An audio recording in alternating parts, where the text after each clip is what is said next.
Ooh, who is it? It's a red flag with a white blue cross. Norway! Oh, hi TIX. How is it going? Hello. You are the Going Norwegian. well. You are the Norwegian representative this year, and as you can see on your headband, your name TIX is already written there. So first of all, how is it? To be in Rotterdam?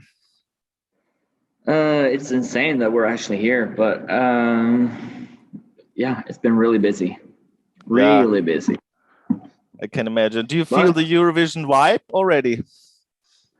I don't really know how it's supposed to feel. I'm feeling some kind of Eurovision vibe, but I haven't been able to meet all the other delegations and stuff yet. So I'm hoping to meet the other artists really soon. Yeah. I'm starting to. I'm really excited. Are you nervous already a little bit, or are you calm? Not really, because I know that there's so much job that needs to be done still before we're ready for the first semifinal.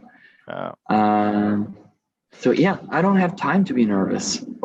And you already had your first rehearsal, so how was it so far? Are you happy with it, or are you going to do improvements?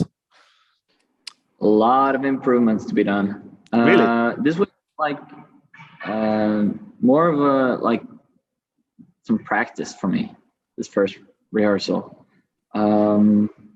just to see how it looks, and then we're gonna make the changes. But when I compare your rehearsal from yesterday with the version from the Melodi Grand Prix, the national final in Norway, I think it's really similar. There's nothing big. Maybe your fur coat is longer, and I didn't notice that many new things. Maybe you can tell us what's the difference, maybe. I do have a new outfit, and a lot of the changes has to do with the camera angles and the way we tell the story on stage. And also there's a lot to be done with the lights, just like cleaning up everything. And I might have a surprise or two when the semifinal comes. Cool. Maybe you could tell us a little bit the story of the song. You're singing "She's Out of Reach." I'm fighting all of my demons, trying to tear me apart. So it's something you're in chains, devils dancing around you, or demons. Yeah, well, the story of the song is basically a story about a fallen angel. I think a lot of people can identify with that story, because fallen angel is basically it's a term that's commonly used to describe someone who's been struggling in the past, someone who's been through a lot, and someone who's been having a hard time, but still has a lot of inner beauty. So stage show is kind of this story about this beautiful creature that obviously should be up there in heaven, but fails to recognize his own inner beauty. And so all of these demons on stage are actually representing all my inner insecurities, all my dark thoughts, self-consciousness, holding me back. But maybe the TV viewers, I include myself, I was a little bit irritated. It's a lovely, smooth song, but the image with the devils and your crazy costume, may I say that, can be irritating somehow a little bit. I don't know, how does it fit together somehow? The melodies. Why would it be irritating? Yeah, because it's so, you would expect with this look, you would expect something more rocky or some and it's really lovely, this song. I like the melody, and it's well, your outfit is suitable for this, but the devils around, I think this is a little, I don't know, don't you think it's well, if you are okay with it and you think the message comes through, I think that's fine. But that was my first thought when I watched it. Well, I think it's the right way to portray this song visually, because it's not a story about me standing alone on the stage. It's actually a story about me like in combat with my inner demons. And I think that's what's so exciting about Eurovision, that it's not only allowed to be extra, but it's actually encouraged to just like make the most out of it. Yeah. And you have a distinctive style. What can you tell us about your style with your headband and your sunglasses? You always wear sunglasses as TIX. Yeah. Yeah. The reason for me wearing the sunglasses is because I have a lot of tics in my eyes. So I wear them basically. So usually it's because I blink a lot and I roll my eyes a lot. So I don't want to offend anybody by rolling my eyes in the middle of a conversation. And the story behind the headband is basically just, well, people started calling me names in middle school, and when they started calling me TIX and I couldn't get them to stop, then I decided to just like take ownership of the name. And that's why I'm wearing it right there. That's very clever to fight against it somehow, I must say. Thank you. Yeah. Talking about your career, you started writing a song called Selken for your brother when he had his rus, or graduation, which is called in Norway. So you got really popular through this. Do you still write these kind of songs for graduation parties? Well, no, not really. I like writing party songs and songs that can kind of be like soundtrack to all the good times in life. But recently I've been focusing more on making the soundtrack to all the more like the sad times, because I think that's even though music is important in all the fun times,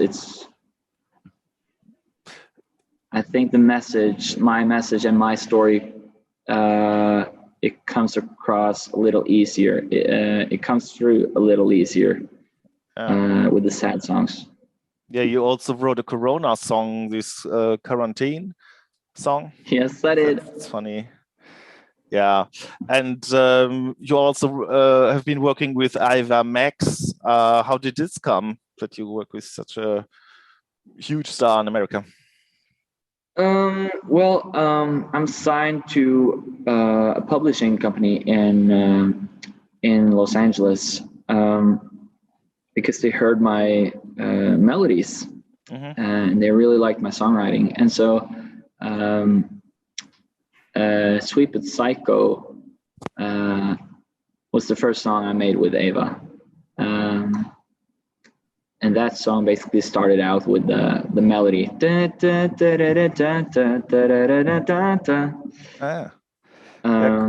Yeah.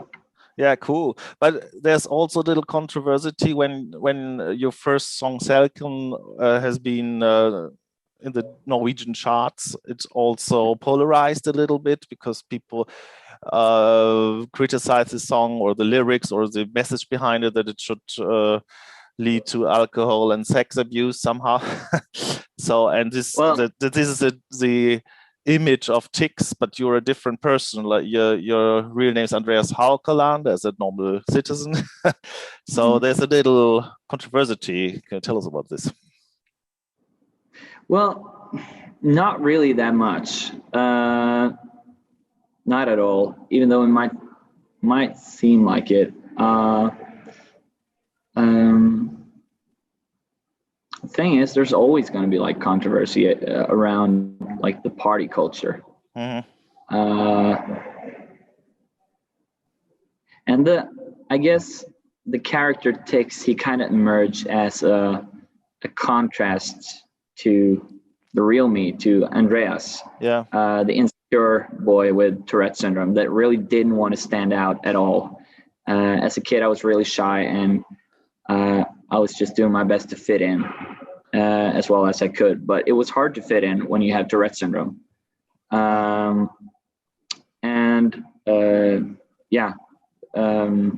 People started calling me TIX because I had Tourette syndrome and my TIX. Yeah. And so this character TIX was basically, his sole purpose is to stand out and to say things that other people might not dare to say. And he's there to stand up for the outsiders and those in need. Okay. So TIX is basically about just taking up as much space as possible and making it into something positive. Yeah. If I conclude this, you were a shy boy. Now you're on the big Eurovision stage, where not only Norwegians can see you, even the entire world via internet and of course in Europe. So this is a real success, I must say, and you must be very proud. What is your personal goal for the Eurovision? Well, my goal for Eurovision is I feel like I'm here on a mission. And the mission is to make people understand that the fact that we're imperfect is exactly what makes us so insanely valuable. Yeah. And I think Eurovision is the perfect platform for that, because Eurovision is all about diversity, and it's about being your true self. And it's encouraging to be different. Yeah. So yeah, that's. I just want all the ugly ducklings out there to understand that one day they are going to grow into swans. Yeah, great. Maybe you can also. Yeah. Sorry, I interrupt you. Have you heard the fairy tale about the ugly duckling? Yes. Yeah. Yeah. I don't know. In Norway, that's a really common fairy tale. I don't know if everyone has heard it. They have a good advice for your next outfit, for your next stage appearance. The tree behind you looks really like a hat or something like that. I must really say. Do you see that? Well, that might come across as kind of corny. That's really cool. I don't think anyone ever dressed up as a tree in Eurovision before. No, but some have the hair like this. Yeah, but do you have any personal memories from the Norwegian Eurovision entries? Maybe beside of Bobby Socks or Jan Teigen? He was also very special. Like favorite memories? Yeah. Well, I remember when Alexander Rybak won in 2009. And he was just given 12 points all the way. So that was kind of insane. And then I remember the next year when Lena won for Germany. Yes. With Satellite. That was, I remember that very well because that was in Norway that year. I've been there. It was a fantastic atmosphere in the arena. Yeah, it was amazing. Yeah. Yeah. Also the interval act with how are they called? Glow, the song from with Madcon, yes, of course. There was a really good interval act, I must say.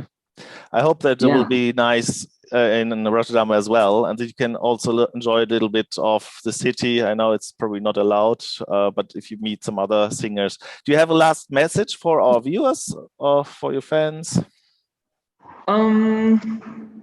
Yeah, I think I do. I guess I just want to remind you all that